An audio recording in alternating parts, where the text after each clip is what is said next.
Após declarações de Marco Rubio, senador dos Estados Unidos, sobre possíveis sanções contra Alexandre de Moraes, o ministro Gilmar Mendes, reage e fala em soberania nacional. A crise entre o Supremo Tribunal Federal e o cenário internacional ganha um novo capítulo tenso e revelador. Entenda agora o que está em jogo. E um dia depois de o secretário de Estado americano Marco Rubio dizer que há uma grande possibilidade de os Estados Unidos sancionarem o ministro do Supremo Alexandre de Moraes, o decano da Corte, o ministro Gilmar Mendes, comentou de forma ainda que indireta o caso. Abre aspas. A regulamentação das plataformas digitais e o estabelecimento de parâmetros para discursos odiosos constitui elemento basilar da soberania nacional para qualquer nação contemporânea. Não há paradigma universal. A experiência brasileira mostrou nos últimos anos que câmaras de eco e manifestações extremistas corroem os fundamentos republicanos. Cabe a cada Estado, mediante aparato institucional próprio, salvaguardar preceitos democráticos.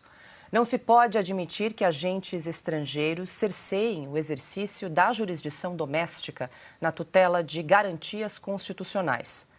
A autonomia normativa representa imperativo da autodeterminação democrática. Fecha aspas.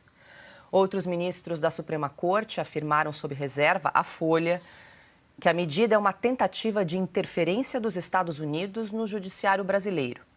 Segundo a reportagem, um dos ministros disse ao jornal que a concretização da ameaça feita por Marco Rubio vai gerar solidariedade a Moraes. Além disso, diz a publicação, a atitude vai explicitar o apoio do governo de Donald Trump à extrema-direita brasileira, o que, na avaliação de um ministro, tem a mesma característica de outros movimentos similares em outras partes do mundo, a de atacar as Supremas Cortes. Silvio Navarro, o Supremo sentiu a pressão depois da declaração do secretário de Segurança da americano Marco Rubio sobre possíveis sanções aí ao ministro Alexandre de Moraes. A gente acompanhou uma declaração de Gilmar Mendes que foi ao Twitter fazer lá o espírito de corpo em relação ao Supremo. Não, quanto a isso não resta a menor dúvida que a fervura subiu, né? Evidentemente que, do ponto de vista político, já que é um tribunal que se auto-intitula político, não deveria. Deveria ser o tribunal guardião da Carta Magna, guardar discrição e se manifestar somente nos autos. Essa é a postura desejada de ministros, mas não é o que acontece.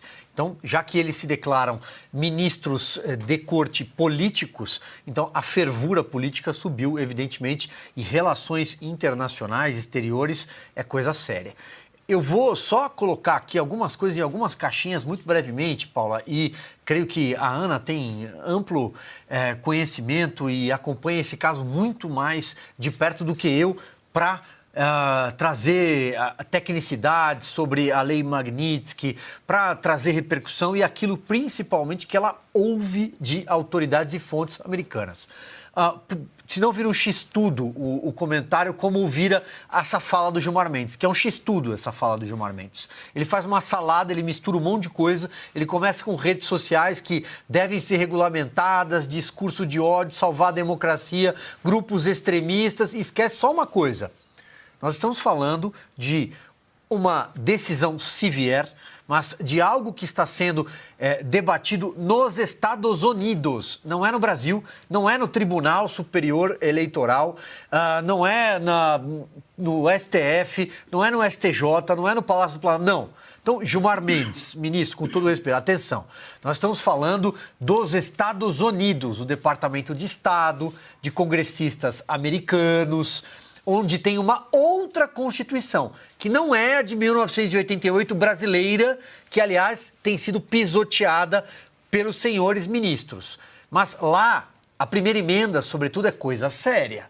Então, eles estão falando com base na Constituição deles, nas leis deles, conforme eles pensam e querem defender parâmetros legais deles. Então, não se trata de soberania nacional tampouco. Estamos falando de decisões que afetam os Estados Unidos, ou brasileiros que estão lá e respondem diante de leis deles, ou nós estamos falando de redes sociais que têm sede no país deles. Então não tem nada a ver com soberania nacional. Eu acho que é só separar isso de antemão. Ademais, Paula, e concluo, espírito de corte é só o que a gente vê no Supremo Tribunal Federal nos últimos anos.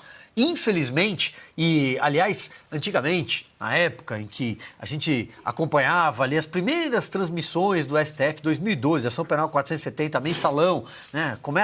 As transmissões começam em 2002, mesmo ano da eleição do Lula. O ministro Marco Aurélio Mello, então, presidente do STF, instala as câmeras, determina que a TV Justiça transmita as sessões. 2012, 10 anos depois, o Brasil descobre os ministros do Supremo Tribunal Federal por causa da ação do mensalão. Voltando, ali, dizia-se, são 11 ilhas, ninguém sabe o que cada um pensa. Os julgamentos eram acompanhados com alguma tensão, com alguma expectativa. Queríamos ouvir o que cada ministro pensa. Agora não, agora é tudo igual. O ministro Alexandre de Moraes votou, todo mundo vota igual. O pronunciamento de Gilmar Mendes, depois da fala de Marco Rubio, foi mais do que uma defesa institucional. Foi praticamente um recado direto, com sotaque de indignação e tudo. Quando Gilmar Mendes invoca a tal soberania nacional, parece querer transformar críticas sérias em invasões estrangeiras. Mas convenhamos, o debate sobre o Alexandre de Moraes já saiu do WhatsApp da família faz só tempo. E está circulando em alto nível lá fora. A tal lei Magnitsky, que os Estados Unidos aplicam para punir abusos de poder mundo afora, não tem nada a ver com imperialismo. É mais como um cidadão, ou melhor, é mais como um cuidado, estamos de olho. Diplomático, claro. Se Moraes acabar entrando nessa lista, vai ser um marco. Não daqueles que a gente comemora com um bolo, mas um sinal que todo mundo está prestando atenção no que o STF anda fazendo por aqui. É importante citar que Gilmar ainda tenta misturar no caldeirão temas como redes sociais, discurso de ódio e até extremismo político. Tudo isso no mesmo pacote para justificar censura e perseguição. O que mais a gente viu por aí, né? É tipo aquele meme, não sei do que se trata, mas estou contra. E aí vem a pergunta inevitável. Quem está mesmo ameaçando a democracia? Quem cobra transparência e limite? Ou quem se esconde atrás de discursos vagos e não aceita ser questionado?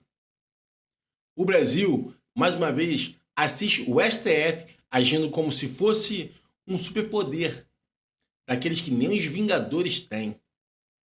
E agora quer levar essa postura de autoritaria, né? De autoritaria para exportação, como se fosse café. O alerta foi dado. Porque quando o judiciário resolve bancar o ativista, quem perde espaço é você, é o povo. E a liberdade vira artigo de luxo. Estamos terminando mais uma fase aqui, mais um vídeo. E espero que tenham gostado. Se gostou, deixa aquele like, deixa aquela curtida. Não esquece de seguir e apertar o sininho, claro. Porque aqui é Fatos Famosos. E eu sou Bruno Menezes. Muito obrigado por assistir até aqui. Estamos juntos. Até daqui a pouco.